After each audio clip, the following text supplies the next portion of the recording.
Okay, I was working on some other stuff and look what popped up. Louis Rossmann, let's go. Hey everybody, how's it going? Hope you're having a lovely day. Okay, let's pause it. I want to give you a little bit of context before we go any further. So this grandma getting imprisoned due to AI, I do actually know about this because I watched a Steve Leto video about it here. AI gets wrong woman arrested 1,200 miles away from crime. So I actually watched this one. So I already know a bunch of the details about this. And let's go and hear what Louis Rossmann has to say. This is a disjointed video because I have a lot to do today. I'm stressed, and just reading about this made me mad. I'm not going to focus as much on the case so much as what it is I would like all of you to do about it, because I want everything here to be about action, not just people reading, getting mad, and moving on to the next YouTube video.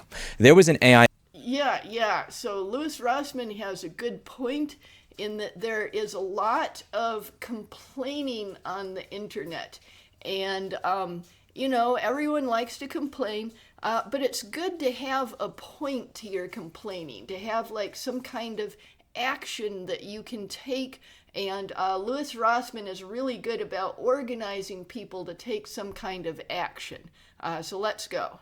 Error that jailed an innocent grandmother for months in a Fargo fraud case. This woman has never been to North Dakota in her life. In spite of that, she was arrested, brought to a jail in North Dakota, and kept there for 6 months. When they found out that this is the wrong fucking person, that the AI had misidentified her as a criminal, they did not even bother to get her home. They just let her leave with the clothes that she had on when she was arrested in Tennessee, which is a much warmer climate than North Dakota. So here she is in warm weather clothes in North Dakota, which is fucking freezing for those of you who don't know the geography of the United States or may live outside of the US who don't know. And she lost her house, she lost her dog, she lost everything, because when you're in jail for... She lost her dog. Yes, she lost her dog. It made me so angry when I heard that. I mean, losing her house, yeah, that's extremely bad.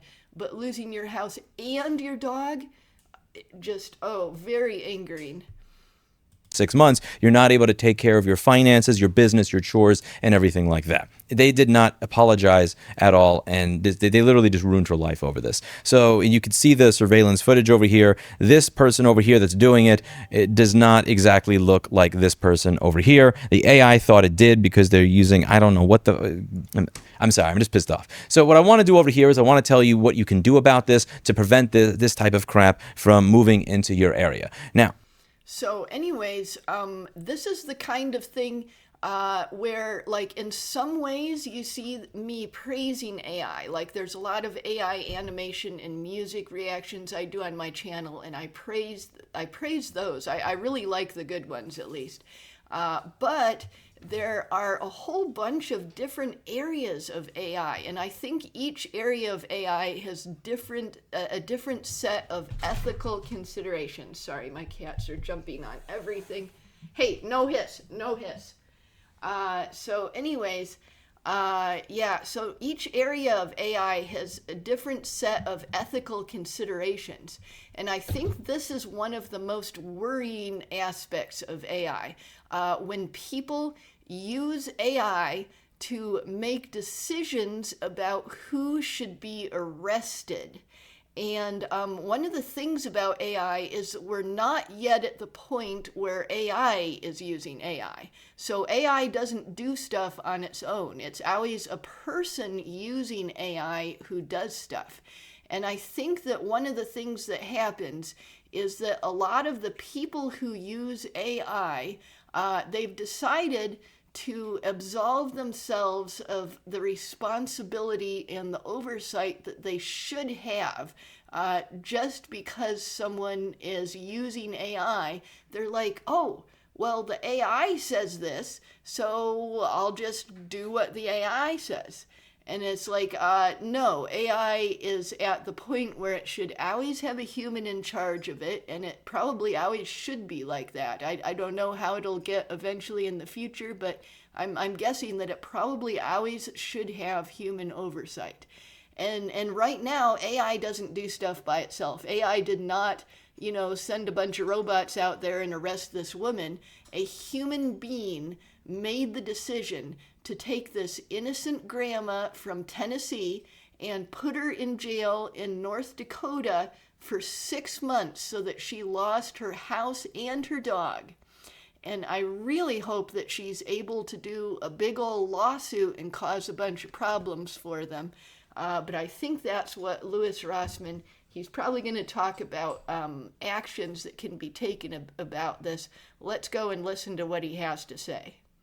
I'm not going to say that the exact same type of facial recognition was used that you're going to be protesting, but I've been talking a lot on this channel for the last 6 to 7 months about AI-powered surveillance cameras that are getting installed everywhere across the country at a very alarming rate. And a lot of you have asked, how can I push back against this? I didn't even know this is happening. Well, we created a website. Snoot created it, and I just essentially solicited him. He did all the work. I give him the credit.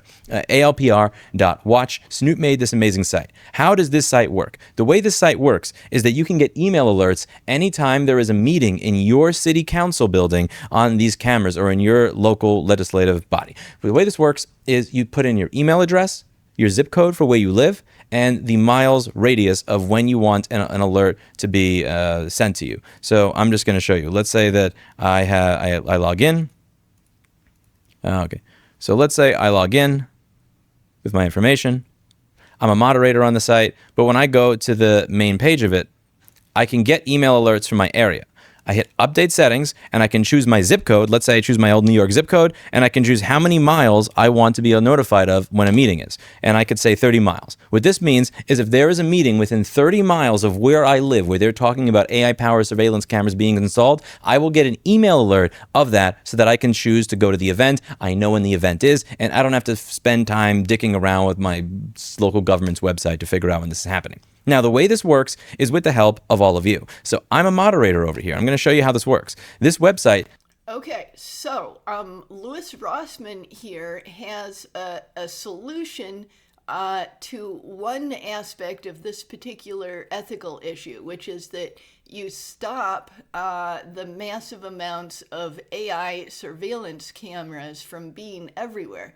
Which they can't be put up unless there's some kind of legal process, like city council meetings and stuff like that. And ordinary people have a chance to stop that before it happens. So anyways, he does have a partial solution to this. The other part of the solution is that when like the police make a decision based on AI surveillance cameras, and the decision turns out to be really wrong like this, they need to be able to be like sued or reprimanded severely in some way so that they're given the motivation for it to not happen again. So anyways, I don't want to just watch Louis Rossmann's entire video because when I do that too often, I kind of feel like I'm a parasitic reaction channel, and I don't want to be doing parasitic reactions. So I want to sometimes just watch part of the video. So anyways, I'll leave this link in the description so you can watch the whole video yourself. I really encourage you to do that. And I'll also leave the Steve Lado link in the description. He has a lot of insights and a lot of details about exactly how nasty this experience was for this innocent grandma. Okay, so anyways, that is my reaction. And yeah, there's a lot of complicated feelings that I have about AI. Some of them pro-AI, some of them anti-AI, and I think a lot of it has to be decided on a case-by-case basis. But if we try hard, we can get things to the point where bad stuff like this doesn't happen very often. I believe that. I believe we can. We're kind of in as a society, we're at a point right now where we're kind of feeling out the AI future, and we're figuring out what it's going to be. And hopefully it will not be a surveillance dystopia. It will be a very pretty and beautiful future where we use AI for good things and not for stupid, destructive things.